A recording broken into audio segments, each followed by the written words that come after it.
Live from New York, this is the Harvey Hour. My name is Stephen Harvey. I'm not joined alongside my dad, Stephen Harvey, for today's episode of the Harvey Hour, but we have a massive show planned for you. We got some updates on the running back situation. My man Jimmy G is healthy and roaring to go with the Las Vegas Raiders this season. The starting quarterback, your QB1. I hope you enjoyed that little ride, Las Vegas. We're going to jump into that basically immediately. We got a report from Bleacher Report about the Celtics potentially making a massive mistake with that Porzingis trade. We have a massive show, like I said. We'll jump into all those topics, but let's start with the first topic of today's show. So, it looks like Jimmy G has passed his physical with the Las Vegas Raiders. There was some concern because his contract said that if he was not healthy enough to go because of that ankle injury he suffered late last season, that the Raiders can get off him for no cost whatsoever. They didn't pay a dime. Jimmy G's gone. He's a free agent. He couldn't pass a physical. Well, some of you may be happy that he did pass, and some of you may be upset that he, in fact, did pass as well. So I want to talk about, my expectations for the Las Vegas Raiders this season. The first thing I'm going to say, I'm going to start with the positives. Jimmy G, he has more than double his win-to-loss ratio, 40 wins to 17 losses in his career. Last season, it was supposed to be Trey Lance's team. He said his goodbyes back in last January. The 49ers thought he had enough value and could mentor Trey Lance enough that they restructured his contract on a one-year contract, and it turns out Trey Lance got hurt. Jimmy G filled in and did a pretty damn good job. He went 7-3, and not a lot of people say this. They praised Brock Purdy for his undefeated streak. Guess who started that 10-game winning streak? It was Jimmy G. So he still had value on the 49ers, who from top to bottom, they have probably the most talent in the NFL. And Kyle Shanahan still saw value in Jimmy G. They brought him back, even though that they said this was Trey Lance's team. And you know what? It turned out to be pretty good.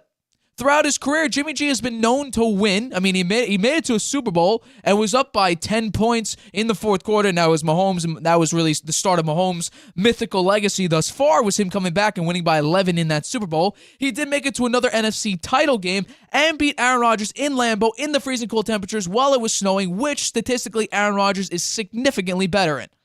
That's what Jimmy G did. He also went up against the 49ers and beat them as well.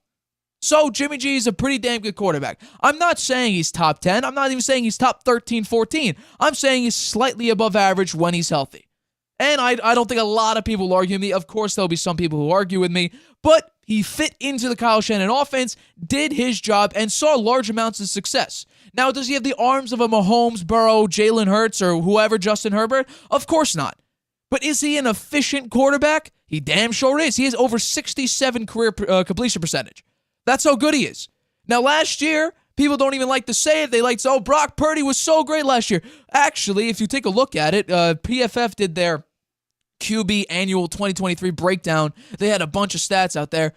Jimmy G was a better deep ball thrower than Brock Purdy was. People always say Brock Purdy has a hell of an arm, or at least better than we thought, better than Jimmy G's. Turns out, no. Jimmy G was the better deep ball thrower. Now, he actually did it basically at the same rate, at least during the regular season, as Brock Purdy did. So there is that. However, when it comes down to the Raiders, and I'll also say this, he's back with Josh McDaniels and has Brian Hoyer as his backup quarterback. So he's in sort of familiar territory, and he also has Devontae Adams to throw it to. So there's a lot of positives, but there's also realistic things here. There's also realistic negatives here. The first one would be Josh McDaniels as a head coach. That is both a positive and a negative. Because Josh McDaniels can bring an offense that Jimmy G is at least familiar to with his time in New England, with Josh McDaniels. However, there is a huge caveat here. Josh McDaniels as a head coach has been an absolute ultimate failure. Now, I expected him to get fired last year, but he didn't. Hell, he may not even get fired this year, but I could see a realistic chance that if the Raiders start, 0-7, 1-5, 1-6, that, yeah, absolutely, they'll get off of Josh McDaniels. It didn't make a lot of sense for the Raiders to sign Josh McDaniels because there was a head coach out there that was significantly better and proved himself on the Raiders last season. So in 2022, Josh McDaniels in one-score games went 4-9. Last year, in that screwed-up Raider year with John Gruden and that email, just a horrific email scandal that he had, even with that, bringing in an interim head coach with Rich Bisaccia, The Raiders went 7-2 in one-score games, 6-1 with Rich Bisaccia, and got them to the playoffs, which was Derek Carr's first playoff performance. So that's something they did. And instead of re-signing Rich Bisaccia, keeping him as the head coach, instead they decided to sign a phenomenal offensive coordinator, but a failure as a head coach in Josh McDaniels. That's the one thing I always say about Josh McDaniels. He's a phenomenal offensive coordinator, and honestly, that's probably what he should be. Not all coordinators can be great head coaches. I think Todd Bowles, for example, isn't a great head coach, but he is an absolutely phenomenal defensive coordinator. So maybe this is a case where Josh McDaniels will get fired, and then we'll be in another uncharted territory. Some of the same things going on with the Raiders were they have the 30th ranked defense this season. They were also ranked basically at the bottom of defense last year as well. They have a bottom 10 offensive line projected this season. They had a bottom 10 offensive line last season. Their secondary is ranked 30th this season. Even with just signing Marcus Peters, I guarantee you that will not go up much. Most of their starting defensive backs gave up a passer rating of over 100, with probably the most consistent starter being Rock Ya-Sin, starting about 9 games. He gave out the passer rating of Daniel Jones, and people in my comments section have always told me Daniel Jones had a phenomenal year. So guess what? I guess Rock Ya-Sin did pretty badly on the defensive side. And instead of drafting defensive backs, they went out and drafted a linebacker in Tyree Wilson. So their defense is terrible, their offensive line is terrible, and their running back, which saved them a lot of games, which I'll talk about right now, and I'll talk about later in the show, he just left Las Vegas. He got on a plane and is leaving Las Vegas because he's dealing with that contract issue. Take a look at this. Last season, right? I talked about this before when we talked about this running back situation. What would the Raiders look like without Josh Jacobs and his absolute domination of last season? Last season, when the running backs rushed for under 100 yards, when Josh Jacobs and the running backs rushed for under 100 yards, they were 1-8 last year. With the only win, can any of you take a guess what the only win is? It wasn't even supposed to be a win, because the win that they got where they rushed for under 100 yards and still won was this game. The Jacoby Myers throwaway game, where Chandler Jones stuffed Mac Jones right into the turf. That was the only game that the Raiders won where they rushed for under 100 yards. Otherwise, technically, they probably should have been 0-9. They were 5-3 when rushing for 100 or more yards. Josh Jacobs last season led the NFL in total scrimmage yards with 2,053. So if you still have a terrible offensive line, that's the thing with Jimmy G. He was just with phenomenal talent. A top 3 offensive line. A phenomenal defense. A very good running back, Elijah Mitchell, and then it turned into CMC, who just turned into a phenomenal running back. But he had talent up the wazoo. And now it's taking a steep decline. The 30th ranked defense, the 20th ranked offensive line, the 30th ranked secondary, and you draft a linebacker instead of the secondary that you needed. And now your running back, which gave you more production than you expected probably, just boarded a plane out of Las Vegas and will probably sit out this year, unless you've come up with some sort of contract situation where he appreciates it, which I truthfully do not see in the near future. So my expectation is exactly what the Raiders' record should have been last season. 0-9 when they rushed for under 100 yards. So then they would have been 5-12. That's what I projected in my rough standings prediction a couple weeks back. I project the Raiders will probably go 5-12 or less, 4-13. Because if your running back isn't there, if you have a terrible offensive line, if you have a terrible secondary, if you have a terrible defense, your running back is literally out of the state, not even on the team, not even going to show up to training camp.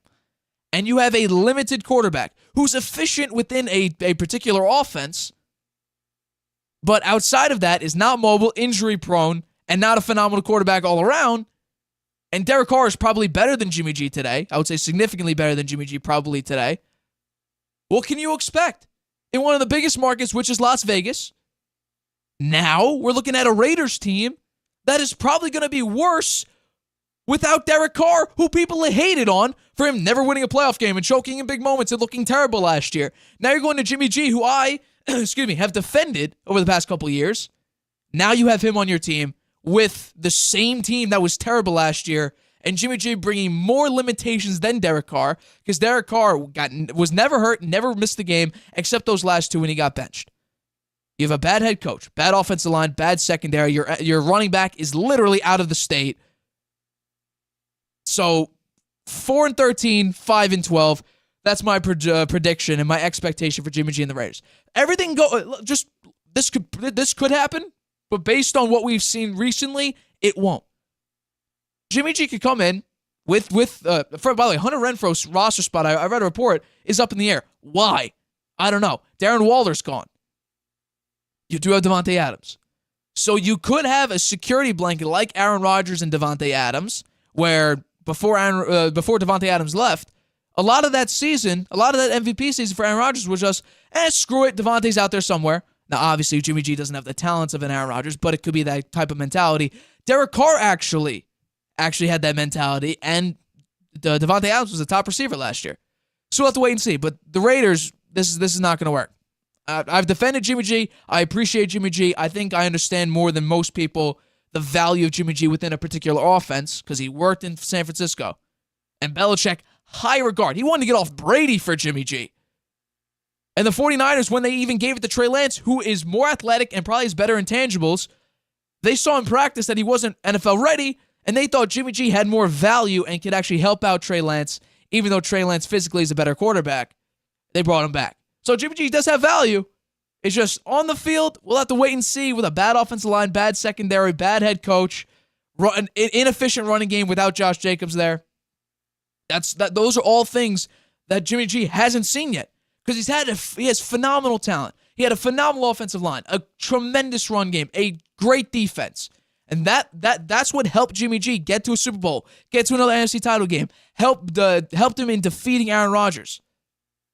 And now he doesn't have that. 4-13, 5-12 is my prediction for the Las Vegas Raiders this season. All right, let's get into our next topic. So, Greg Swartz of Bleacher Report believes that the Celtics took a massive gamble in the Kristaps Porzingis Marcus Smart trade. Now, is that true? Is that true? Did the Celtics truly take a massive gamble in getting off Marcus Smart and then replacing him with Kristaps Porzingis? Well, let's go back to what the trade was.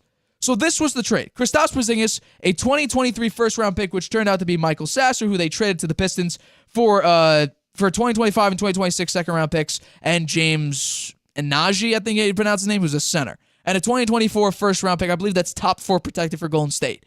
The Grizzlies got Marcus Smart in that trade. And then the Celtics dropped Danilo Gallinari and Mike Muscala. They just dumped him onto the Wizards. But the main trade there were the Celtics and the Grizzlies. Celtics get Kristaps Porzingis from the Wizards, and the Grizzlies got Marcus Smart from the Celtics. Now, what's crazy about this is that Jaylen Brown called Marcus Smart the heart and soul of the team in the past. Which is true. When you think about big three when it comes to culture and when it comes to the Celtics, it was Marcus Smart, Jason Tatum, and Al Horford. Those were sort of the mentors and the leaders of the team. Jaylen Brown was a better player than Marcus Smart, but he wasn't really an outspoken leader. He was not a leader. It was Marcus Smart, it was Jason Tatum, and it was Al Horford. Al Horford being the veteran sort of figure piece for the Celtics, Jason Tatum being the overall best player, and Marcus Smart, who I think personally puts in the most effort out of any of the players on the Celtics. Now, he was the Defensive Player of the Year. He could be an elite three-point shooter at times. He put in more effort, like I said, probably than anyone else. And Porzingis, by the way, Marcus Smart, I'm going to bring it up here. He's coming off a season, 11 points, 3 rebounds, 6 assists, shooting 33% from 3. Like I said, he has moments. I'm not saying, season-wise, he's an elite three-point shooter. He has his moments. Shot 41% from the floor. And we see Kristaps Porzingis, who just came off one of his best years in total. 23 points, 8 rebounds, 2.7 assists, nearly 40% from 3, nearly 50% shooting from the floor. What the Celtics needed, there are two glaring issues the Celtics have had for the past couple seasons.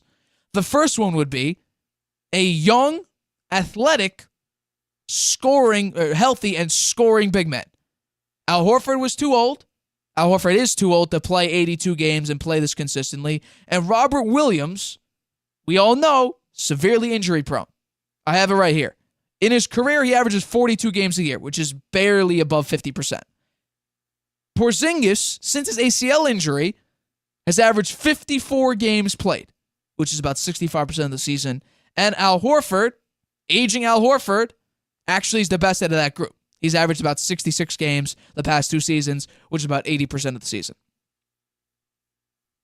And we all know Marcus Smart. He's going to be out there almost every single night, plays his heart out. The other glaring issue the Celtics had was a true point guard, a distributor. You had Jaylen Brown or Jason Tatum or sometimes Marcus Smart bringing up the ball. Jason Tatum needs to be more of a scorer, not a ball handler. Jaylen Brown can't handle the ball. We saw in Game 7 of the Eastern Conference Finals last year, he had 8 turnovers, and every time he went to his left hand, it seemingly got stolen. And Marcus Smart, we know he's not a true point guard. He's more of a defensive point guard, and that's not what the Celtics needed. They needed a distributor to take the ball out of Jason Tatum's hand and out of Jaylen Brown's hand because Jaylen Brown has no hands, and we saw 2 seasons ago in the finals or throughout the playoffs, Jason Tatum had over 100 turnovers. That's an issue. So Malcolm Brogdon was supposed to be sorted that answer, and he got basically sent to the 6th man and did, in fact, win 6th man of the year. But they did need a distributor point guard, which they still need now that you get off Marcus Smart, and they needed a more healthy big man, a younger big man, a big man who could score more consistently. The thing with Kristaps Porzingis is he's not an elite under-the-rim defender like Robert Williams, but he's good enough. And he's not that lateral quickness mover or sort of consider, because, Al Horford averaged 44% from 3 last season. So he's not as a consistent three-point shooter as Al Horford, but he's good enough, nearly 40% from 3. So it is a perfect medium between Robert Williams and Al Horford. So now you have 3 centers who you could literally pick up, move around, start 2 of them, leave 1 on the bench, start 1 of them, leave 2, whatever. You have a combination of centers, however you want. But the question is, where's the culture coming from? Is it Al Horford? Because Marcus Smart, like Jaylen Brown said, heart and soul of the team. And Marcus Smart was even taken back by that and said, yo, I thought we were good. I thought you weren't going to trade me. Turns out, nope, they did trade you. What the Grizzlies got was actually a very key piece of their team. With Ja Morant dealing with his issues, you bring in a phenomenal culture piece. You also bring great defense.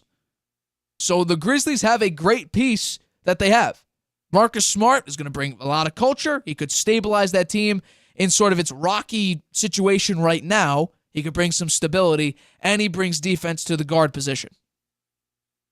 The Celtics now have they have a great scoring center and a pretty good under-the-rim defender who at least is healthier than Robert Williams, who's their under-the-rim defender. And by the way, Robert Williams doesn't have a shot. He doesn't have any post moves. He's a dunking and layup guy. He can't do a shimmy fadeaway 2 close to the rim, whatever. That's not what he could do. Kristaps Porzingis can do that. He could also shoot from the outside. So he brings you more, he has more tools in his belt than Robert Williams does. And you allow Al Horford to rest, keep him fresh for the playoffs. The last season we saw in the playoffs, Al Horford could not shoot the 3 for his life. I fully expect the Celtics to make the playoffs this year. At least you have Porzingis who could bring more consistency. This is a massive gamble. This is a huge gamble because you're losing a culture piece and hoping under Joe Mazzulla's ideology that this will work, that they'll shoot the 3 better, that they'll figure out what to do at the point guard position, which I don't even know. You're going to bring up Malcolm. The starting lineup is probably going to be Malcolm Brogdon at the point, Derek White shooting guard, then you have Jaylen Brown, Jason Tatum, and my guess would be you start Porzingis. That's going to probably be your starting 5. Because Joe Mazzulla likes Derek White. Derek White had a phenomenal year last year. Now you have Malcolm Brogdon at the point, because I do not see Derek White starting at the point guard and having Jaylen Brown as your other guard. I can't see that. But that may be a rotation that they do. Maybe they will try that out, where Derek White is a guard. Or you take Derek White out entirely and have Brogdon, Brown, Tatum, and then you could have Porzingis and Al Horford or Robert Williams in that sort of combination. But this is a massive gamble because the Celtics needed to get in championship mode. Now, while the players are young, they are going to be extremely expensive. Like I said, Jaylen Brown and like I've been saying, Jason Tatum and Jaylen Brown. Their Supermax extensions, which I believe the Celtics are probably going to sign both. They're already expected to sign Jaylen Brown's, and Jason Tatum would be the obvious answer to sign. Their two contracts alone are going to be $613 million. And that's for two players. So they're not really going to be able to afford anything. So this season may be win or go home. This may be NBA Finals win or bust. Because you're probably going to need to get off either Jaylen Brown or Kristaps Porzingis sometime soon to afford other players. So my guess would be it's really win now or it's going to be a bust. The Celtics are taking a massive gamble because their culture is going to take a hit, but you also bring in a more efficient scoring piece and a healthier scoring piece, slightly healthier, at least than Robert Williams. And so we'll have to wait and see. I'm excited to see the Celtics this season. Because last season, from top to bottom, at least depth chart-wise, they were the deepest and the best team overall. I understand Milwaukee had the 1 seed. But on paper, the Celtics were the deepest and best team in the NBA. Just turns out that they underperformed big time. Big time. With the cards pushed to the table, the Celtics were what the Celtics have been. A horrible clutch team. So we'll have to wait and see if Kristaps Porzingis and the Celtics team can really make it to the promised land. All right, I want to talk to you about our YouTube membership as I talked about before. So this episode of the Harvey Hour is brought to you by our YouTube membership community. If you ever wanted to become a regular guest on the show and tell me or my dad how bad our takes are, you could do that now with our YouTube membership program. If you also want shout-outs at the beginning of each show, you can click that blue join button down below and become a member of the Harvey Hour and support the show. Thank you for everyone who has signed up and is supporting the Harvey Hour. All right, coming up, some of the top running backs, which we've been talking about, they went on a Zoom call over the weekend to discuss moves forward to try to gain leverage against the NFL and against some of the teams and coaches. Also, Austin Rivers thinks Dame's trade demand is bad for the league. And what are my unbiased expectations on the Patriots? I discuss that right after this. You have a lot to say. Maybe you've thought, I should start a podcast. Meet Anchor, the easiest way to make a podcast ever. It's a powerful mobile app and web tool that lets you record a podcast anywhere and distribute it everywhere. It's great whether you're a seasoned pro or just starting out. And it's 100% free.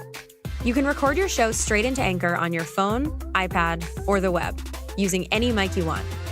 Record alone or with friends or co-hosts anywhere in the world. You can add background music and transitions, and your listeners can send you voice messages that you can incorporate right into your next episode. If you want to produce your show using another app, you can upload your own audio directly from web or mobile, and still take advantage of Anchor's totally free podcast hosting. Once your podcast is ready to publish, Anchor can automatically distribute it to every major podcast platform. That includes Apple Podcasts, Google Podcasts, and Spotify, so your listeners can hear your show wherever they want. And on the web, you can see detailed analytics about how people are listening. Plus, you'll get a great-looking profile page where anyone can listen to your podcast or subscribe to it. And if you want to ask your audience to support your work, Anchor makes it easy to collect monthly payments from the people who love your podcast and want to see it grow. You really don't need a recording studio, expensive equipment, or a bunch of technical knowledge to deal with a podcast feed. Just get started and join the diverse community of podcasters already on Anchor. We can't wait to hear your podcast. Introducing video podcasts on Spotify. Transform your storytelling into a show everyone can watch or listen to. Easily upload your video through Anchor, Spotify's free podcast creation tool. So whether you're showing off a new recipe, interviewing an exclusive guest, or uncovering the next mystery, you can now reach a whole new audience with Spotify. Podcasting just became more than audio. Create with Anchor, watch on Spotify.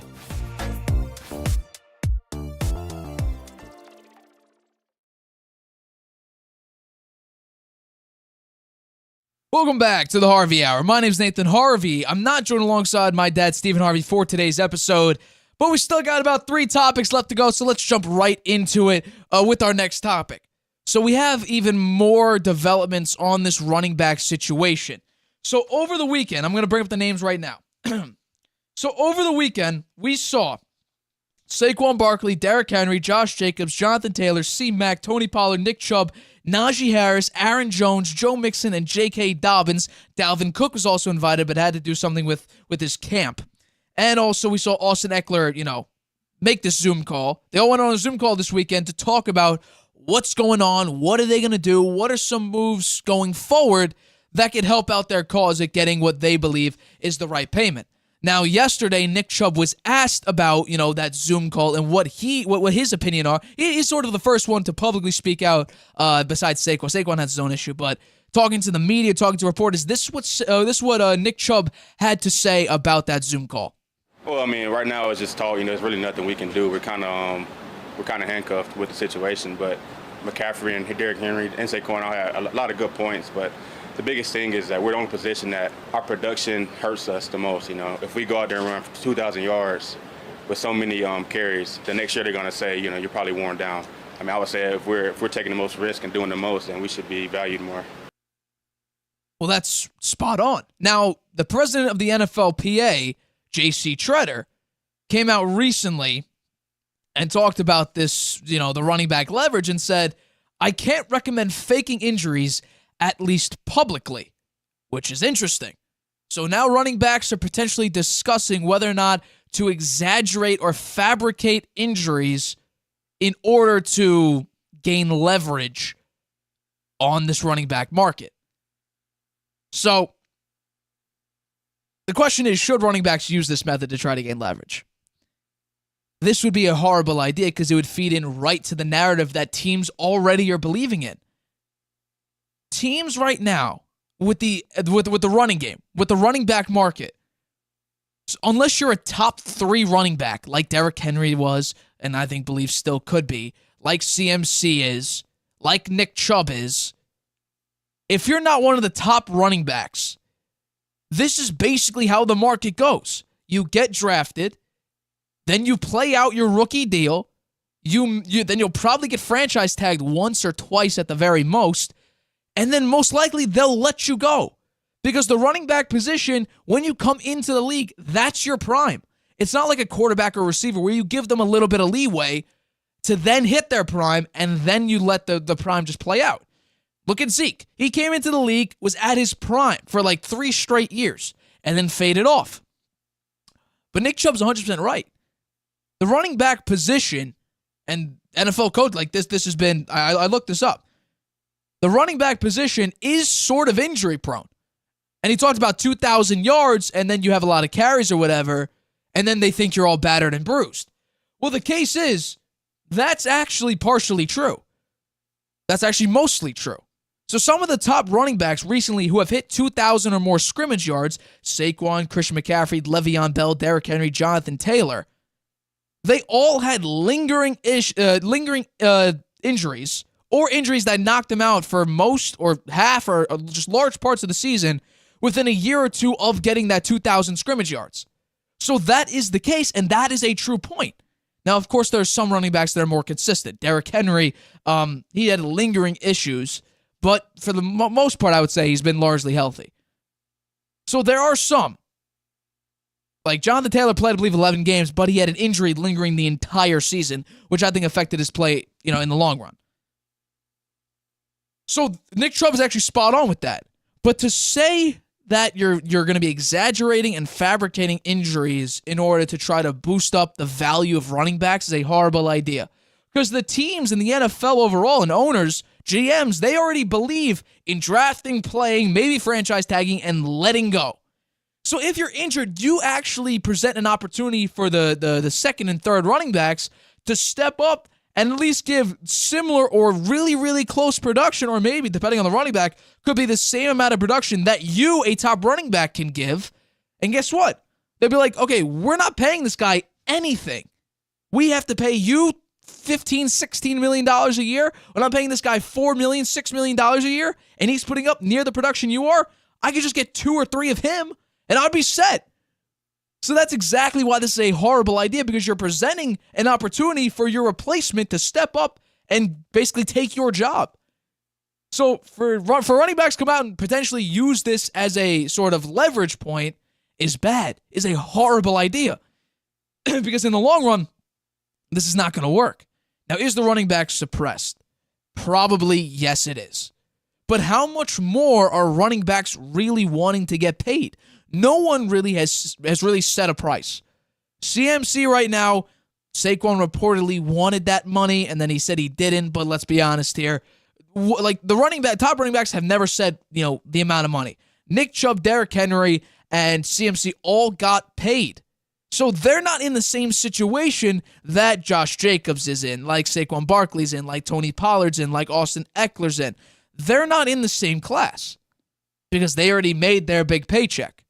So while it looks good to have these top guys who got paid a part of this, they're not really feeling the same sort of empathy or feeling the same sort of anger that these other running backs are that haven't gotten that big paycheck. Nick Chubb was the last one to sign a long-term deal. That was 2 years ago, back in 2021. So I want to hear. I don't know why no running back has done this. Say an amount. Say you think the running back market should be, the franchise tag should be $15 million instead of 10.1, because if you take a look at it, since 2015, the running back franchise tag has actually gone down when all franchise tags have gone up, which is interesting to say the least.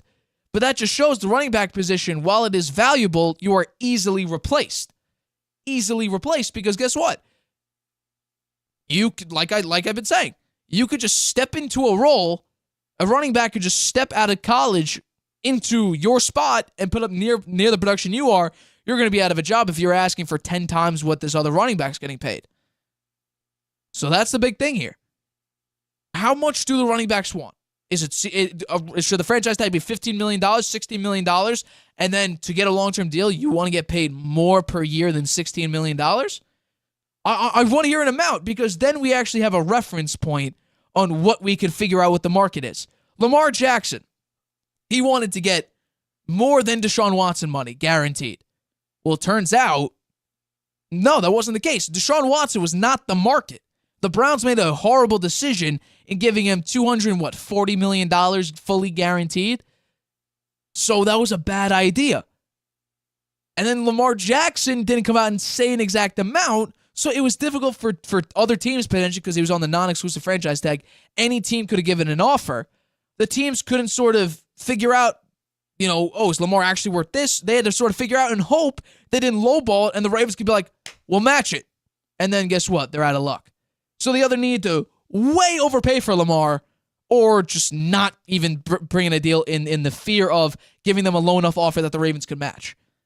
In this case, it's sort of the same thing. No team wants to give a running back $18, $19, $20 million a year just because CMC's worth $16, and because your running back, while it is a crucial part of your team, look at Daniel Jones, look at the Raiders with Josh Jacobs, we don't know exactly what the running back market should be, because no players are coming out and saying, oh, the running back market should be this, should be that. Instead, they're just saying, we need to get paid more. We're undervalued. Our running back market's suppressed. What I would want is saying, hey, running backs, top-tier running backs that haven't gotten a big paycheck, what do you guys think your value is? Why should we, as the NFL, I'm posing myself as the NFL, why should we give you the amount of money when we could just bring in a guy who's getting paid $6 million a year? He can put up near the production you can, or at least efficient enough that we don't need to pay you $16, $17 million a year. I would love to hear that, because I don't think there's a real answer to that. Because it's either you're going to say an absurd amount like $20 million a year, but then they could just say, we could pay a guy $8 million and he'll put up near the production that you give us. But I think the running back position, just going to say this, is extremely crucial to particular teams. Particular teams. Think about it. Isaiah Pacheco, a 7th-round pick, was efficient enough for the Chiefs for them to win a Super Bowl. And hell, he had some of the biggest runs in the playoffs. The most important positions on the offense is, first off, quarterback. Second is offensive line. Third is wide receiver. then it's probably running back. Tight end is probably the least important on the team, or on the offense, I should say.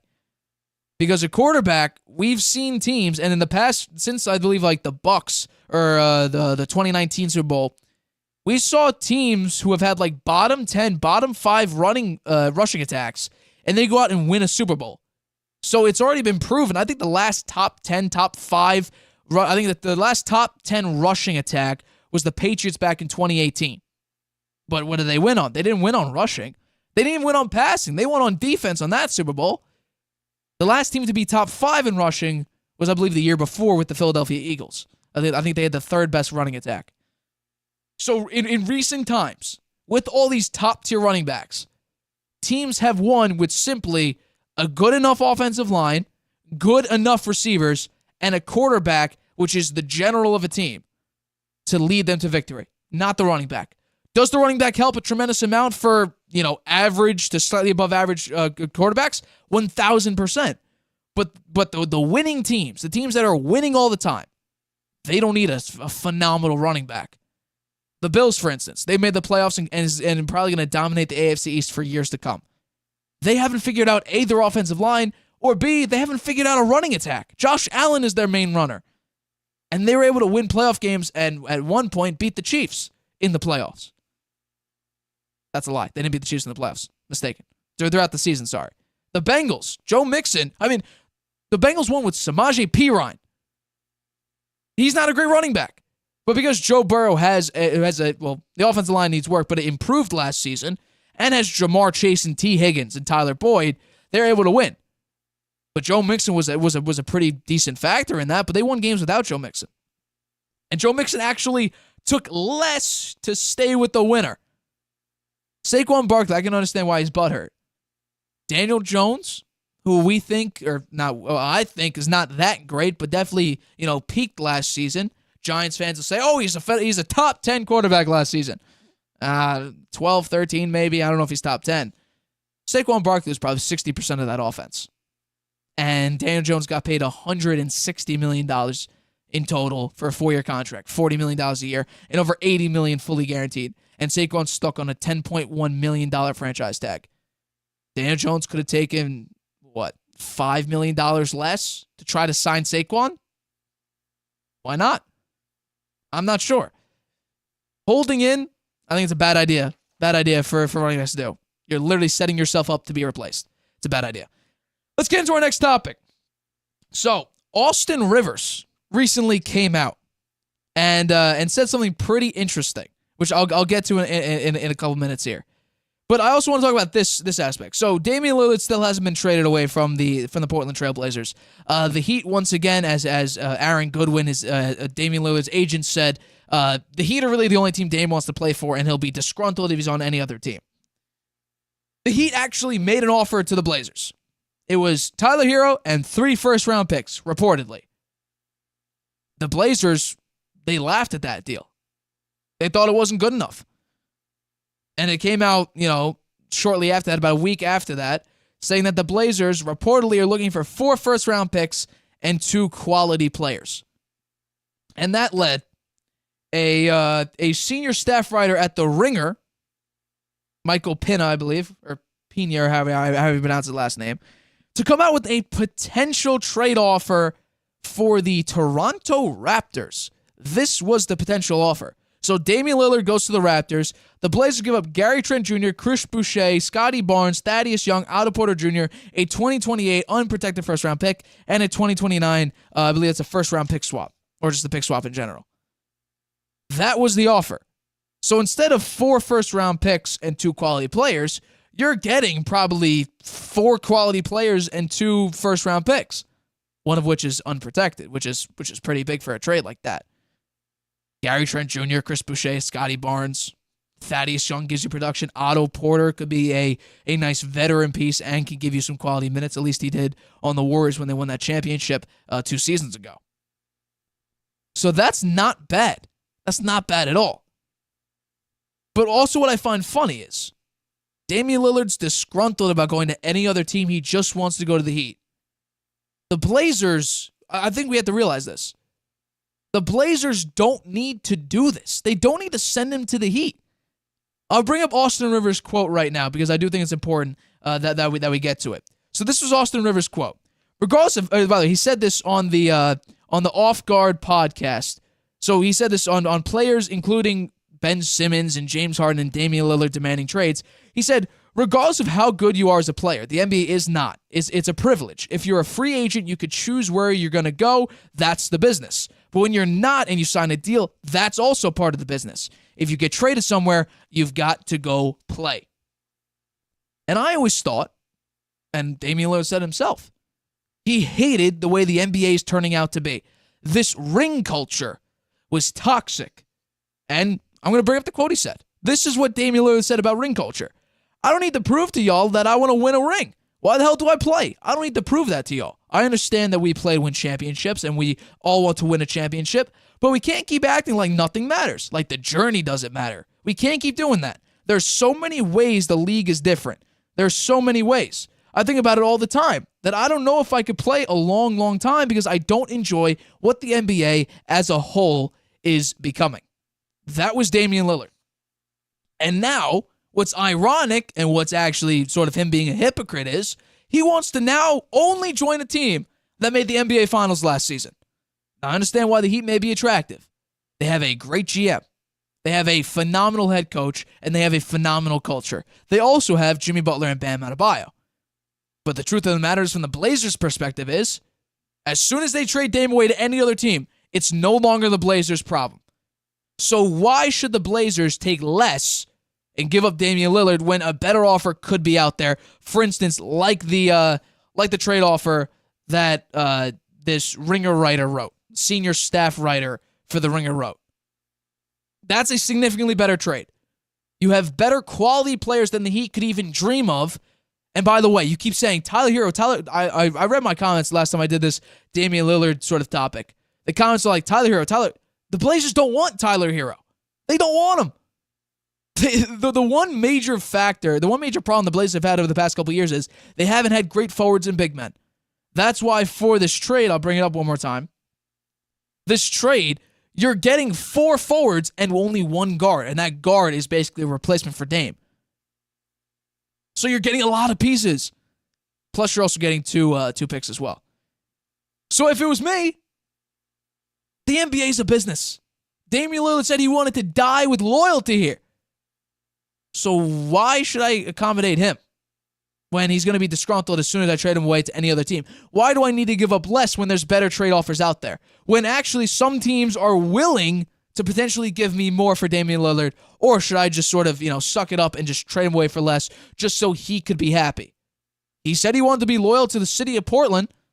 He wanted to stay with us and die on the vine. And now all of a sudden, after, sort of hating on ring culture, then joining that movement, then becoming part of that culture that he disowned.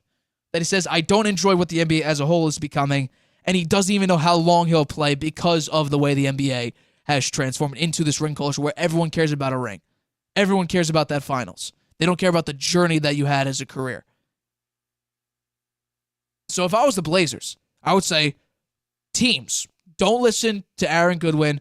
Don't listen to all the reports. If you're a team and you're interested in Damian Lillard, I will trade him away. Hell, the Blazers even said that they don't even know if they want to trade Dame. They may keep him. And that might be a whole situation. But I'm focusing more on what it could look like if he does get traded. What I can get for Damian Lillard as a fictional piece of the Blazers. Why would I give up less for a player who is great to us, but this is a business? I'm not going to give up less. I'm not going to give up my superstar player, my all-time player, just so he could be happy on a different team. Now, while that may be a cruel thing to say, I'm trying to still win games here. I'm still trying not to fall apart just to get, Caleb Martin, maybe, Duncan Robinson, who's a role player. Like, why would I give up a phenomenal player just to get a bunch of scrap when I could get higher quality players than what the Heat could dream of giving me outside of like Bam and Jimmy Butler? I don't see it. So if, for instance, if the Raptors decide to do that, 1,000%. If they said that within 5 minutes, I'll be like, yeah, okay, yeah, we'll take it. There you go, Dame. You're now going to Toronto. Sucks. There's so many teams that give up better than what the Heat could offer. It's just a question of, will they step up to the plate? Will they actually decide to take on that potential burden of Damian Lillard?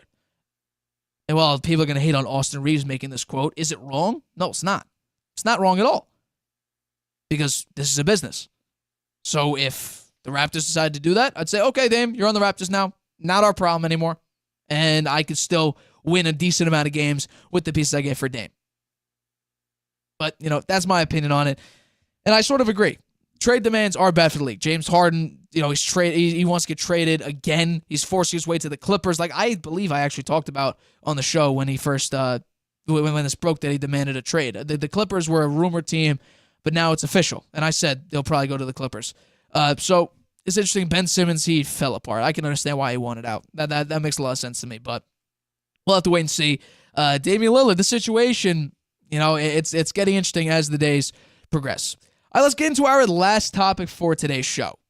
So The Athletic wrote an article recently, and it says that questions still remain about Mac Jones and Bill O'Brien as training camp is about to start and how this offense will look. And I saw this recently. So the MVP odds for next season came out, and these are the MVP odds. So Mahomes is obviously the favorite.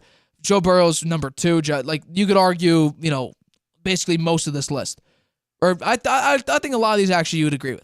The one major no I'm going to say is, how can Trey Lance be 19th, tied for 19th, when he's not even a starter? And reportedly, he's going to be the 3rd player on the depth chart, and he's higher than Mac Jones?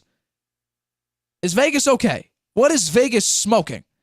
How can a bench player, a 3rd-string quarterback reportedly, and on ESPN he's 3rd on the depth chart, how can he have better odds to win the MVP than Mac Jones? It doesn't make sense. Absolutely doesn't make sense. I think Vegas is being a little too harsh on the Patriots, or at least too harsh on Mac Jones. So my expectations, I'm going to bring up the schedule right now. This is the Patriots schedule. My expectations, my unbiased expectations, on my rough draft of my standings, I had the Patriots go 9-8. I think they're a very, very close edge playoff team. Could be in that 8-9 seed. Maybe if they're extremely lucky and the AFC is just worse than we think, they could make it to the playoffs, be that 7 seed with that 9-8 record. But the realistic, honestly, it's probably somewhere around 9-8, 8-9, and at the very worst, 7-10 if things go terribly wrong.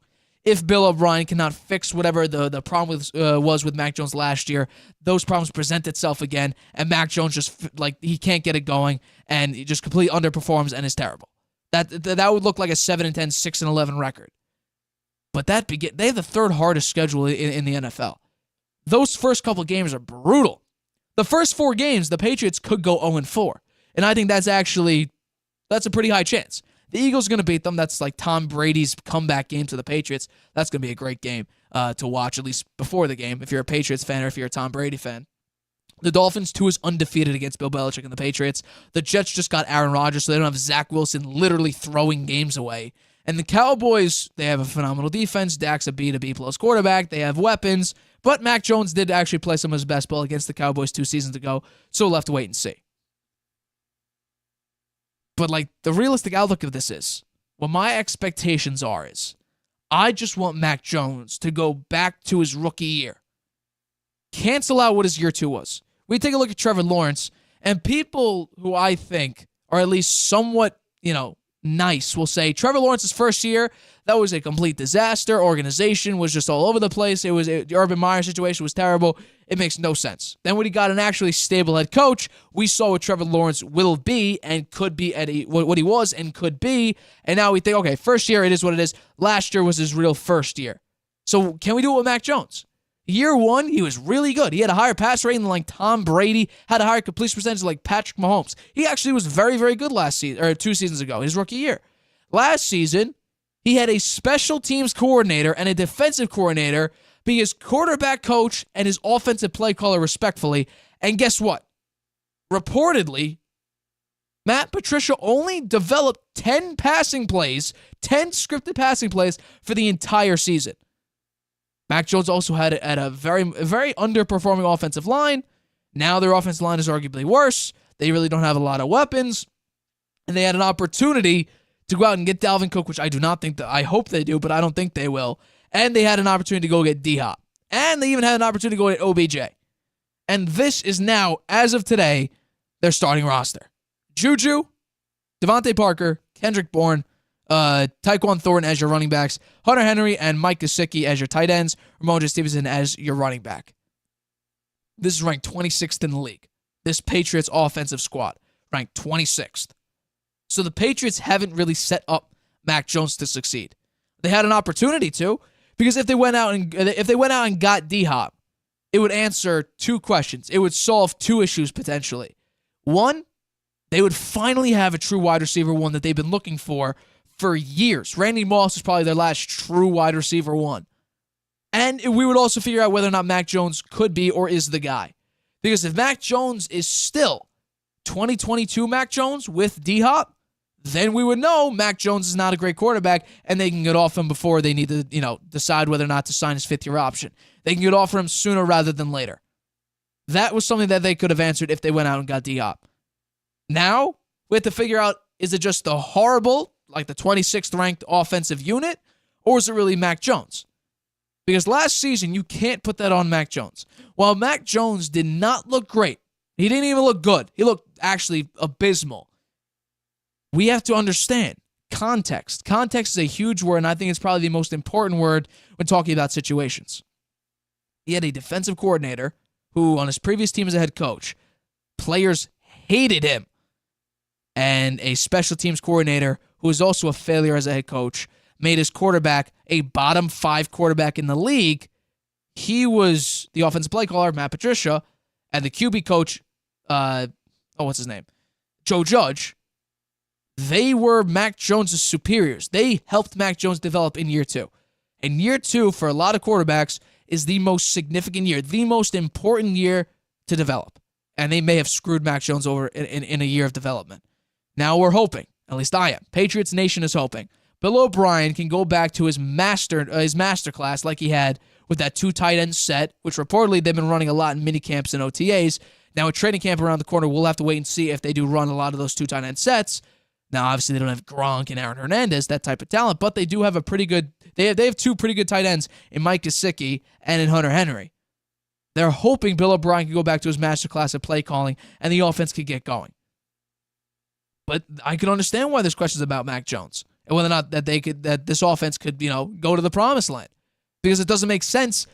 How you can get better on the offense and Mac Jones still stays the same, other than he's a bad quarterback, which I don't think he is. I think it's the situation. I think it was a horrible, horrible place to play in last year with a defense coordinator designing 10 passing plays for a year 2 quarterback. The fans chanting Zappy, Zappy when you're trying to develop and be better, and you're dealing with an injury. And you had a QB coach, which was a special teams coordinator, which made the previous quarterback he were with Daniel Jones a bottom 5 quarterback in the league. It's unfair. So I think we all need to take a pause. Realize that it wasn't Mac Jones' fault, all of Mac Jones' fault. It's Bill Belichick. It's his decision to make Matt Patricia and Joe Judge a part of the offense. That's what we have to focus on here. Because we saw with with a competent offensive play caller, not even with great talent, like bottom 10 receiver core back in 2021, Mac Jones was like the 15th best quarterback in the league. So that's what we have to realize. I'm not worried about the defense. The defense will be what it is. And Matt Judon said recently that he wants to retire with the Patriots. I think that's a great idea. He brings a tremendous amount of skill to that defensive front. And he's had every single year he's been with the Patriots, it's been a career year for him. So I can understand why. He loves it in New England, which not a lot of players, at least recently, have said, especially without Tom Brady. But we have to see, because Bill Belichick is probably on the hot seat this season if the team just performs poorly, and he had opportunities to go improve his team, and he decided instead of Dalvin Cook to go with Leonard Fournette and Darrell Henderson Jr., and also had an opportunity to get D-Hop, and instead, settle with Juju Smith-Schuster, and got off of Mac Jones' safety blanket in Jacoby Myers for literally the same contract, which is 3 years, $33 million. I think Bill Belichick could be on the hot seat. I'm not putting all of this on Mac Jones. We'll have to wait and see how good he is, but I fully expect the Patriots to at least look better. And if Mac Jones can go back to his rookie year, we're on a good start.